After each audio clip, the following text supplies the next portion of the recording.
Terceira onda da Covid-19 no Brasil e a quarta onda na Europa.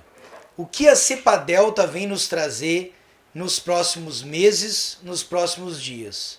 Essa é a pergunta desse vídeo que nós vamos responder passo a passo, ilustrando para você os perigos da cepa Delta e por que essa cepa é tão preocupante em relação à sua contaminação na população mundial e também brasileira. Meu nome é Elisandro Borges, esse é o canal Descomplica EPHD, trazendo ciência até você, quebrando com as fake news e trazendo até você um conteúdo científico descomplicado. Roda a vinheta.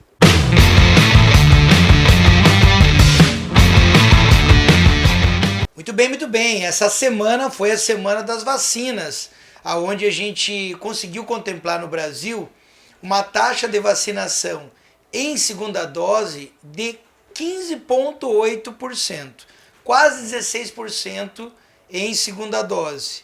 Em primeira dose, nós conseguimos observar uma taxa de 41,11%. E aí muitas pessoas perguntam, por que os casos começaram a cair, a declinar no Brasil depois de tantos meses, uma média de 3 a 4 meses, com 2 mil mortos dia, 3 mil mortos dia, e agora nós estamos vendo um declínio bem importante de casos e óbitos. Por que isso está acontecendo agora? Qual a explicação mais plausível? Então a explicação mais plausível é dois fatores, que um potencializa o outro. O primeiro fator é a alta taxa de contaminação, a alta incidência da Covid-19, que abateu-se no Brasil há algum tempo, então desde o início de março, então podemos dizer que março, abril e maio foram os piores meses da pandemia, e nesses meses a taxa de circulação do vírus ela oscilava em 1,3, 1,4 RT. Isso significa dizer que de cada 100 pessoas positivas para a Covid-19, outras 117, 116 eram acometidas. Então, 100 pessoas contaminam outras 116. Então, por esse tempo todo, mais de 3 meses, com essa alta taxa de incidência, muita gente entrou em contato com as novas cepas, principalmente a P1, a P2, a britânica, que circularam com alta intensidade no Brasil. E aí, essas pessoas se recuperaram, formando os anticorpos de memória, o IgG, que é o anticorpo de convalescência, que é o anticorpo de recuperação da Covid-19, enquanto que o IgM é o anticorpo de fase aguda. Então nós temos o primeiro fator, uma alta incidência do vírus, alta circulação do vírus, causador da Covid-19, e muita gente com o IgG, o anticorpo de memória. E em segunda instância, 44%, quase 45% de pessoas vacinadas em primeira dose. E aí o cálculo é muito simples. Eu somo os 44 com uma média de percentagem em torno de 25% de média de contaminação por IgG, que é o que nós vimos nas nossas pesquisas, uma média de 25 a 30% das diferentes populações testadas com o IgG, com o anticorpo de memória, e aí a gente consegue chegar nos acima de 60%, que é uma taxa, os 60%, de anticorpo, que faz com que a circulação do vírus caia. Hoje, para você ter uma ideia, no Brasil nós estamos com 0,77 DRT, do índice de reprodução do vírus, que é quanto uma pessoa contamina a outra. Então, 100 pessoas contaminam outras 77, indicando uma baixa circulação do vírus. Então, caiu casos e óbitos por causa da alta incidência, muitas pessoas recuperadas e em torno de 44% de pessoas vacinadas em primeira dose. Só que aí temos um grande problema. Essas pessoas com IgG recuperadas da doença, ou seja, entraram em contato com a Covid-19, entraram em contato com o SARS-CoV-2, esse IgG dura uma média de 5 meses. Que foi o que Manaus, o Amazonas, nos mostrou nitidamente. Foi divulgado que naquela população eu tinha mais de 70% da população entrou em contato com a Covid-19. Essa população noticiaram que a população já tinha imunidade de rebanho, e aí surgiu a cepa P1 e os casos subiram, triplicaram, quadruplicaram, e a gente viu o que aconteceu com a ausência dos cilindros de oxigênio e com a quantidade exagerada de casos e óbitos. Porque a mutação fez isso. A mutação, a adaptação do vírus a esses anticorpos faz com que ele mute, e essa mutação deixa ele... As mutações podem ser negativas ou positivas para o vírus, mas essa mutação em si, da P1, a 484K, faz com que haja um escape dos anticorpos e o aumento da infectividade do vírus. Por isso que Manaus mostrou que só a imunidade natural, só o contato com o vírus não segura a circulação. Então eu diria que agora nós estamos num intervalo de ouro. Um intervalo entre uma redução da circulação do vírus, uma baixa taxa de reprodução desse vírus, uma baixa taxa de incidência, e é o momento de acelerar o processo de vacinação. Pois, se a gente demorar muito, só 15% de segunda dose, é muito pouco. Nós precisamos chegar, igual o estudo Serrana, mais de 75%, para aí sim poder dizer que o vírus vai reduzir muito a circulação e óbitos.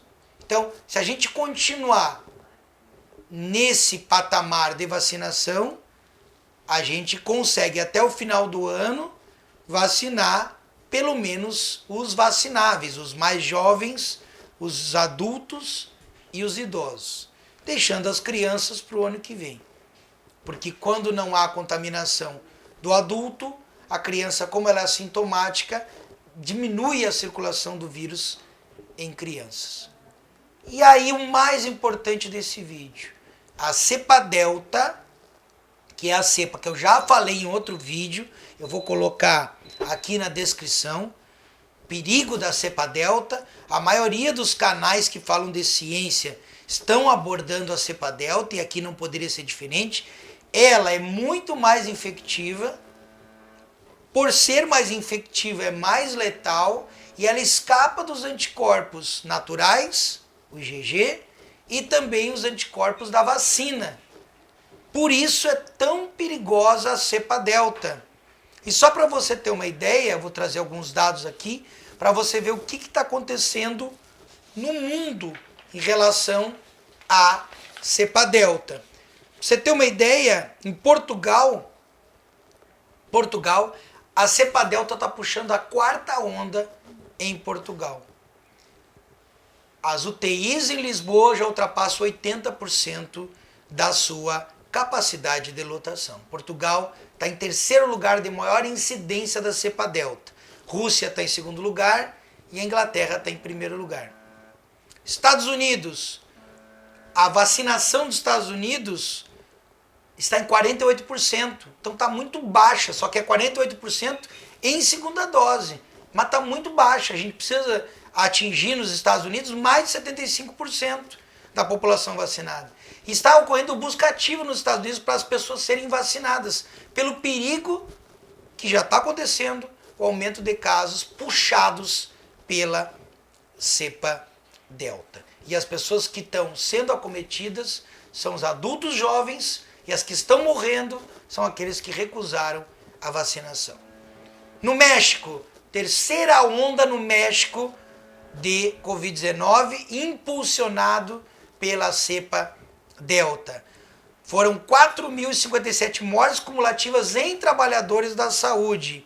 E os especialistas lá do México afirmam que a cepa delta vai se tornar predominante até o final desse mês naquele país. El Salvador, Guatemala, Cuba, com alta incidência da cepa delta. Ilhas Virgens Britânicas, Haiti, também com aumento de casos impulsionados pela cepa delta.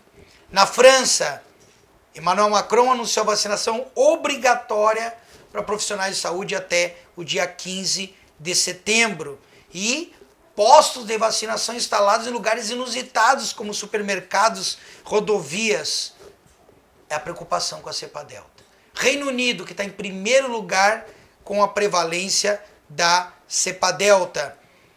As restrições serão suspensas, apesar do predomínio da cepa delta. Por quê? Porque na Inglaterra, assim como outros países onde está avançada a vacinação, eles estão observando que está aumentando a curva de casos, mas não está aumentando óbitos.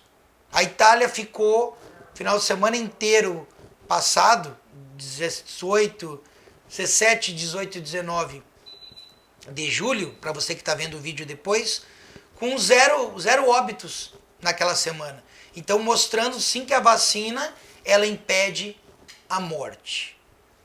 Reino Unido, Escócia, País de Gales, mais de 99% da predominância da cepa delta. Isso que no Reino Unido, 9 em cada 10 pessoas já receberam a primeira dose.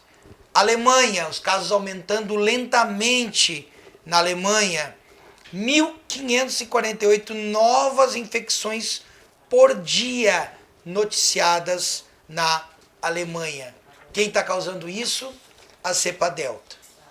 E isso que na Alemanha, 43% da população, o que dá 35,8 milhões de pessoas, já estão vacinadas com a segunda dose. E 59%, ou 48,8 milhões, estão vacinados pelo menos com a primeira dose. A Espanha, aumento de casos, aonde lá temos 58% da população vacinada em uma dose e 44%, bem parecida a Espanha com o Brasil, 44% em primeira dose. Então, 44% no regime completo, 58% em primeira dose, retificando, e 44% em segunda dose. Então, Espanha já é preocupante o aumento de casos, mesmo com a população vacinada, e não em 75%.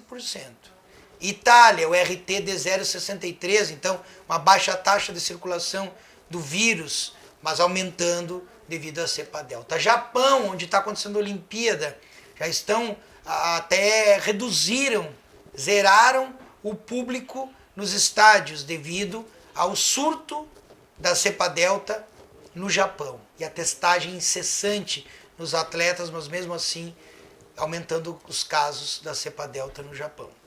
Indonésia é o novo epicentro da pandemia no continente asiático. São 40 mil casos novos diários por 3 dias consecutivos. E a Índia, 31.443 novos casos da doença. A Índia passou por maus bocados com a cepa delta, mas ainda continua muito sobrecarregada, muita gente morrendo diariamente por causa da cepa delta. E Israel, que foi o país modelo, agora preconizando uma dose de reforço da vacina da Pfizer em pacientes imunocomprometidos. Vai ter dose de reforço, será para a gente? Isso tudo está sendo estudado ainda para uma terceira dose, talvez no ano que vem. Por enquanto, não tem nada ainda demonstrado. E aí, para você que ficou até o final do vídeo, um bônus especial em relação às vacinas. Publicado no New England Journal of Medicine nessa semana, a Pfizer tem 88% de eficácia para a cepa delta. E a AstraZeneca, a Oxford AstraZeneca, 67% de eficácia para a cepa delta. Isso é muito positivo, essa publicação. Eu vou colocar aqui na descrição essa publicação. E veja, esse estudo mostra que a primeira dose, ou seja, a pessoa só em primeira dose, contra a cepa delta, a eficácia foi 33%. Mostrando então que o Brasil tem uma chance de ouro. Aproveitar essa queda de casos e óbitos e aproveitar que a delta já está disseminada no Brasil, mas ainda não predomina, e acelerar o processo de vacinação para a gente, enfim, vencer a pandemia. Segunda dose completa é o que a gente precisa. Primeira dose você acabou de ver. Só 33% de efetividade contra a cepa delta. Então, chegando a cepa delta, e já chegou, mas predominando no Brasil, aumento de casos e óbitos vão acontecer. E a terceira onda vai acontecer certamente. Para evitarmos isso, é um só objetivo: vacinar em segunda dose mais de 75%. Ou pelo menos acelerar a primeira dose. É esse o objetivo que o Brasil tem que ter agora. Espero que você tenha gostado muito do vídeo. Se não se inscreveu no canal, por favor, se inscreva. Se ficou com alguma dúvida em relação a esse vídeo, deixa aí nos comentários que eu vou tentar responder todas as dúvidas. Se tiver dicas de novos vídeos, pode colocar aqui no canal que a gente está totalmente à sua disposição. Beijo no coração, fique com Deus e até o próximo vídeo.